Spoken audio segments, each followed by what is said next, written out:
گھر کے متعلق اولاد کے سلسلے میں اللہ کے نبی صلی اللہ علیہ وسلم کی زندگی، آپ کی نصائح اور آپ کی ہدایات، اس پہ بات چل رہی تھی۔ آپ علیہ الصلوۃ والسلام کی ایک جامع وصیت، جس کے آخر میں گھر اولاد کے سلسلے میں آپ نے ہدایت فرمائی، اور وہ جامع نصیحت یہ ہے کہ معاذ فرمانے لگے رضی اللہ تعالیٰ عنہ کہ رسول اللہ صلی اللہ علیہ وسلم نے ایک دفعہ مجھے 10 باتوں کی وصیت فرمائی، 10 باتوں کی وصیت فرمائی، اور فرمایا پہلی بات لا تشرک باللہ شیئا وإن قتلت وحرقت، اللہ کے ساتھ شرک نہ کرنا، چاہے تو قتل کر دیا جائے چاہے تو جلا دیا جائے۔ یہ معاذ کی شان شان بات تھی۔ ویسے تو عام مسلمانوں کو شریعت نے اجازت دی ہے کہ جان بچانے کے لیے صرف زبان پر کفر کا کلمہ لا سکتا ہے، دل سے ایمان پر، اسلام پر اطمینان ہو، یقین ہو۔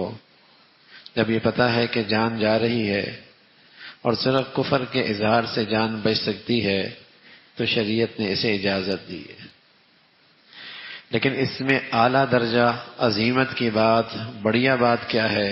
جان بھی چلی جائے، جلا بھی دی جائے، شرک نہیں کروں گا، شرک نہیں کروں گا۔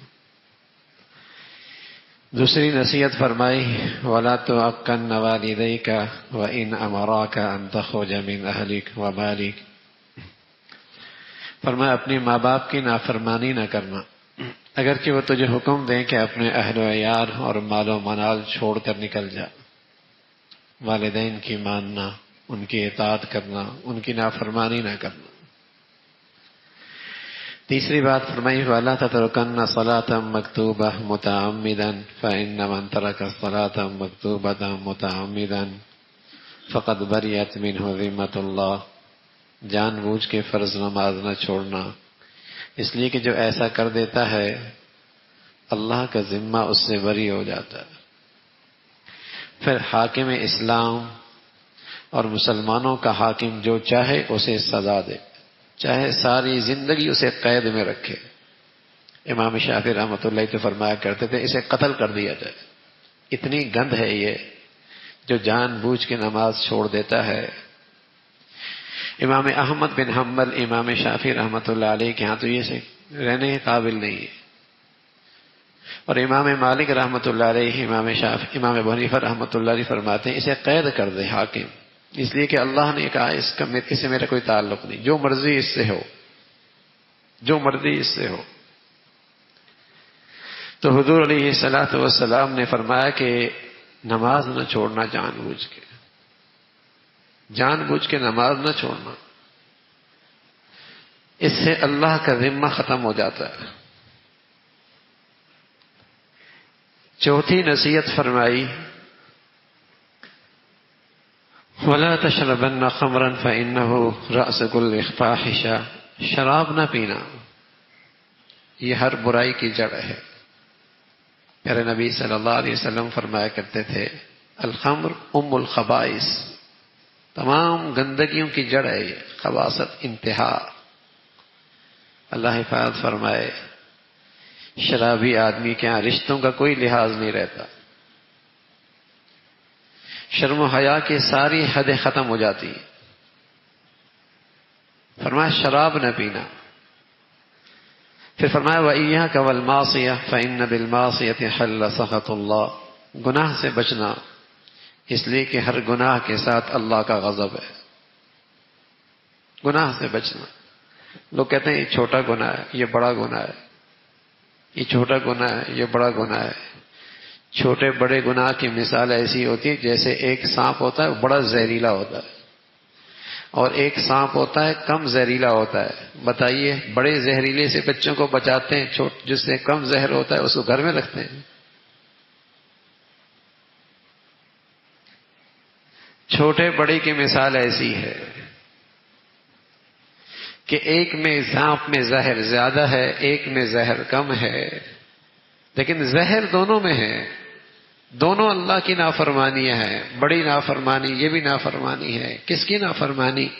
حاکموں کے حاکم کی، بادشاہوں کے بادشاہ کی۔ تو رسول اللہ صلی اللہ علیہ وسلم وصیت فرما رہے کہ دیکھو، شرک نہ کرنا، گناہ نہ کرنا، ماں باپ کی نافرمانی نہ کرنا، شراب نہ پینا،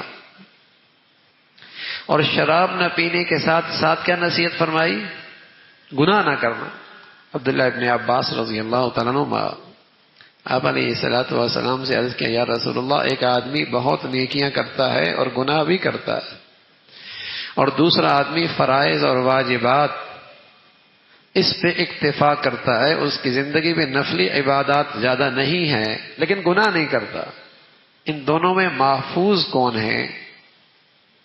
کون محفوظ ہے خطرات سے، اللہ کی پکڑ سے، ناراضگی سے؟ فرمایا جو آدمی کثرت سے نفلی عبادات کرتا ہے لیکن گناہ بھی کرتا ہے، یہ ہر وقت خطرے میں، کوئی بھی گناہ اس کی ساری نیکیوں کا سلسلہ ملیاں میٹ کر دے گا، اور ہر خطا کے پیچھے اللہ کا غضب چھپا ہوا۔ اور قرآن نے بتایا ہے فَكُلًّا أَخَذْنَا بِذَنبِهِ، ہم نے جو ان قوموں پہ آسمان سے پتھر پھینکے، یا زمین ان کے لیے پھٹ گئی، یا تند و تیز ہوائیں ان پہ چلی، یا سمندروں میں طغیانی آ گئی، یا جو ان کے کلیجے پھٹ گئے، ان کا جرم کیا تھا؟ فَكُلًّا أَخَذْنَا بِذَنبِهِ، اس لیے کہ انہوں نے اللہ کی نافرمانی کی تھی، اللہ کی نافرمانی کی تھی۔ تو رسول اللہ صلی اللہ علیہ وسلم فرمانے لگے گناہ نہ کرنا، اللہ کی نافرمانی نہ کرنا۔ اگر تجھ سے زیادہ نفلی عبادت نہ بن پائی، کوئی بات نہیں، کوئی بات نہیں، لیکن اللہ کے غضب کو ساتھ نہ لینا، اللہ کے غضب کو ساتھ نہ لینا۔ آج کے مسلمان اگر اس کی زندگی بدلتی بھی ہے تو اس کا سارا زور وظائف پہ ہوتا ہے اور کچھ نفلی عبادات پہ ہوتا ہے، لیکن زندگی میں اور گھروں میں جو رچے بسے گناہ ہیں اس سے دستبردار ہونے کے لیے تیار نہیں، رچے بسے گناہوں سے دستبردار ہونے کے لیے تیار نہیں، اسے چھوڑنے کے لیے تیار نہیں۔ اس لیے دین کی نورانیت سے محروم رہتا ہے، دین کے انوار و برکات سے محروم رہتا ہے۔ تو رسول اللہ صلی اللہ علیہ وسلم فرمانے لگے گناہ نہ کرنا، اس لیے کہ اس سے اللہ کا غضب نازل ہوتا ہے۔ وَإِيَّاكَ وَالْفِرَارَ مِنَ الزَّحْفِ وَإِنْ هَلَكَ النَّاسُ، میدان جہاد سے بھاگنا نہیں، اگرچہ لوگ ہلاک ہو جائیں اور لوگوں کے لاشوں کے پشتوں کے پشتیں لگ رہی ہوں، بھاگنا نہیں۔ فرمایا نصیحت فرمائی وَأَنفِقْ عَلَىٰ عِيَالِكَ مِن طَوْلِكَ وَلَا تَرْفَعْ عَنْهُمْ عَصَاكَ أَدَبًا، فرمایا اپنے گھر والوں پہ اپنی حیثیت کے مطابق خرچ کرنا، بخیل نہ بننا کہ وہ تکلیف میں آ جائیں، اور ایسا بھی نہیں کہ پاؤں اتنے پھیلا رہے ہو کہ چادر چھوٹی ہے، اتنی پاؤں پھیلانا، اتنی اخراجات بنانا، ایسے ہی زندگی کا معیار رکھنا کہ قرض میں نہ آ جانا، مصیبت میں نہ آ جانا۔ تو اپنے گھر کے اخراجات ایسے رکھنا جتنی استعداد ہے، سمیٹ کے رکھنا اپنے آپ کو۔ بخل اچھا نہیں کہ ان کو تکلیف میں ڈال دی، اللہ نے مال دیا ہے، خوشحالی دی ہے، آسانیاں دی ہیں، پھر کیوں روک کے رکھ رہا ہے اور ان کی ضروریات کا خیال نہیں رکھ رہا، اور ہے آمدنی تھوڑی، اخراجات بڑھا دی ہے، یہ بھی بری بات ہے۔ اس لیے کہ اخراجات تو جتنے مرضی بڑھانا چاہو بڑھ سکتے ہیں، ہے یہ اختیار میں، لیکن آمدنی اختیار میں نہیں ہوتی، آمدنی اختیار میں نہیں ہوتی، اخراجات کنٹرول کرنا اختیار میں ہے۔ اگر انہیں بڑھا دیا اور آمدنی اختیار میں نہیں آیا، کیا کرو گے؟ اس لیے کہ مقروض کی تو اللہ کے نبی نے بس اوقات جنازہ بھی نہیں پڑھایا۔ قرض لینا تو کوئی اچھی بات نہیں، ہاتھ پھیلانا تو کوئی اچھی بات نہیں۔ تو فرمایا اپنے گھر والوں پر اپنی حیثیت کے مطابق خرچ کرنا اور اپنی حیثیت کے مطابق اپنے گھر کی زندگی رکھنا. دیکھا دیکھا نہیں. اوپر آنا آسان ہے، نیچے گرنا بڑا مشکل کام ہے، پھر نیچے آنا بڑا مشکل کام ہے. اوپر تو دوڑ لگتی ہے، لیکن نیچے آنے میں موت آتی ہے. بس اوقات آدمی خودکشیاں کرتا ہے، خودکشیاں کرتا ہے. تو اللہ کے نبی صلی اللہ علیہ وسلم نے یہ نصیحت فرمائی. اور ہمارا جو موضوع چل رہا تھا گھر کے بارے میں، اولاد کے بارے میں، تو آخر میں اللہ کے نبی فرمانے لگے وَلَا تَرْفَعْ عَنْهُمْ عَصَاكَ أَدَبًا. سبحان اللہ. فرمایا ادب، اپنے گھر والوں کو ادب سکھانے کے لیے، اپنے بچوں کو دینی زندگی سکھانے کے لیے حسب ضرورت موقع بموقع سختی بھی کیا کرو. موقع بموقع سختی بھی کیا کرو.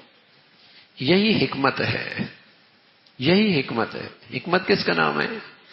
جہاں نرمی کی ضرورت ہے وہاں نرمی کرے، جہاں سختی کی ضرورت ہے وہاں سختی کرے، جہاں سختی کی ضرورت ہے وہاں نرمی کرے گا، جہاں نرمی کی ضرورت ہے سختی کرے گا. یہ حکمت نہیں ہے، یہ حکمت نہیں ہے کہ جہاں نرمی کرنی تھی وہاں سختی کر رہا اور جہاں سختی کرنی تھی وہاں نرمی کر رہا. تو موقع بموقع حسب ضرورت اپنے بچوں کو، اپنے گھر والوں کو تنبیہ بھی کرو، اور انہیں پتہ ہو کوئی بڑا ہے، کوئی روک ٹوک کرتا ہے. بچہ اسکول نہ جائے، یونیورسٹی نہ جائے، کاروبار بھی نہ جائے تو بڑی بے چینی ہوتی ہے. اور یہی بچہ نماز نہ پڑھے، اللہ کا نافرمان مانے، ماتھے پہ بل نہیں آتی، کانوں پہ جوں نہیں رینگتی، اس پہ ناراضگی نہیں ہے، اس پہ ناراضگی نہیں ہے. اس پہ تو بڑی فکر ہے، بڑی ناراضگی ہے. بلکہ بس اوقات کئی کئی دن تک بیٹے سے بات نہیں کرتا، کام پہ نہیں جاتا، پڑا رہتا ہے، پڑھنے نہیں جاتا. لیکن کھلے عام اللہ کی نافرمانی میں ہے، اس پہ ماتھے پہ بل نہیں آتا. تو رسول اللہ صلی اللہ علیہ وسلم فرمانے لگے وَلَا تَرْفَعْ عَنْهُمْ عَصَاكَ أَدَبًا. ان کو یہ فکر ہو کہ ابا ہے، والد ہیں، گھر کے بڑے ہیں، والدہ ہیں، یہ کریں گے تو ٹوک ناراض ہوں گے، برا منائیں گے. انہیں یہ ہو. پھر رسول اللہ صلی اللہ علیہ وسلم فرمان لگے وَآخِفْهُمْ فِي اللَّهِ. اور تم ایسا کیا کرو کہ ان کے دلوں میں، اپنے گھر والوں کے دلوں میں، اہل و عیال کے دلوں میں خدا کا خوف پیدا کرتے رہو. اس کے لیے دو بھی تدبیر کرو. یہ گھر کے سربراہ کے فرائض میں داخل ہے. اس کے بارے میں کل قیامت میں اس سے باز پرس ہوگی. وَآخِفْهُمْ فِي اللَّهِ، کہ ان کے دلوں میں خوف خدا پیدا کرو.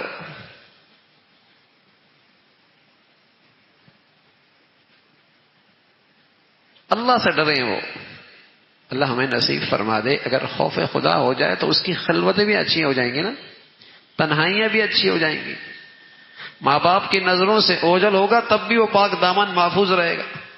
خوف خدا، اللہ دیکھ رہا. اور اللہ رب العزت کی ناراضگی بڑی خطرناک ہے. بس اوقات اللہ کریم کھڑے کھڑے رسوا کر دیتا ہے، نعمتوں میں رکھ کر رسوا کر دیتا ہے. اللہ کا خوف بٹھاؤ، اللہ کا خوف. اللہ دیکھ رہا ہے، اللہ دیکھ رہا. ابراہیم ابن ادم کی خدمت میں ایک نوجوان آیا، کہنے لگا حضرت کوئی ایسی تدبیر بتائیں کہ گناہ بھی کرتا رہوں اور اللہ کی پکڑ سے بھی بچ جاؤں. اب یہ لوگ اللہ والے نہ اسے برا منایا، نہ اسے دھتکارا، نہ اسے مجلس سے بھگایا. اس نے کہا بیٹے چند تدابیر ہیں، گناہ بھی کرتے رہنا، اللہ کی پکڑ سے بھی بچ جاؤ گے. بڑا خوش ہوا. یہ بزرگ اچھا ہے. فرمایا بیٹے ایسا کرو وہاں چلے جاؤ جہاں اللہ کی سلطنت نہ ہو، جہاں اللہ کا دیکھنا نہ ہو. نہ اس کی سلطنت میں رہو گے نہ اس کی بات ماننی ہوگی.